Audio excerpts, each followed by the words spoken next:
Қолына қой деп жатырмын мен шаруаның қолына қой жоқ. Білмеймін, өзіміздің бақан келіміз осы дейсіз ба? Көріп суретін көрсін. Қалқанды бірінші тікеген ғой мен. Өзім неден телефонын тауып алып. Бұл кісі ауырып жатыр екен сөйтсе. Мен дұға ете бердім ғой бұл кісіге ше. Действительно жақсы тұрып кетті сол. Мүмкін жылдық не болды. Содан бері міне құдайға шүкір. Әдемілені жақсарып кеттік те. Рас.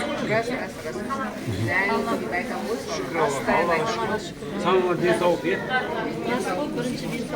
Өзім қатты қиналып жатқам, жылап жатқам ғой. Сол кісіге айтыр, ананы айттым, ананы айттым. Хемаким деп мен сразу айтым, хемакимді жазып беремін дедім. Содан тұрып кеттім ғой. Аяғым жұмысқа шығып кеттім. Бұл кісі вообще қатты ауырып жатыр. Неше ай жаттыңыз дейді, е жұмыс істей алмай. 2 ай жаттым. Жұмыс істей алмай. Жұмыстан шығады, жұмыстан Сіз шығады. уже шетелге бара жаттыңыз, е, дәрігерге, е? Уже ақша жинап, виза бәрін алып болған ғой. Я появляюсь.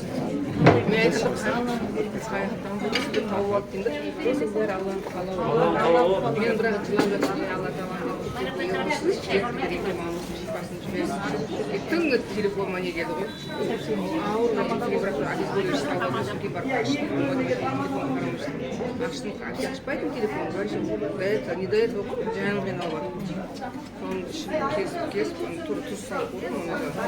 Сөйтіп ауырып сөйлей алмай жатқан, жүре алмай надо мен бір айда өзім қолыма келдім бір айда қайт өзім қолыма келдім саңғарым ма деп мен де отырмын саңғарым бір алланың несі кейін мен өзім ақ киімі туған ақ киімі теріға бердім ғой күндегінен жарып шығып мынандай ол да маған дұға жасайды.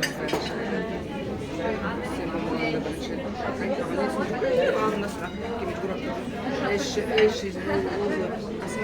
жүріп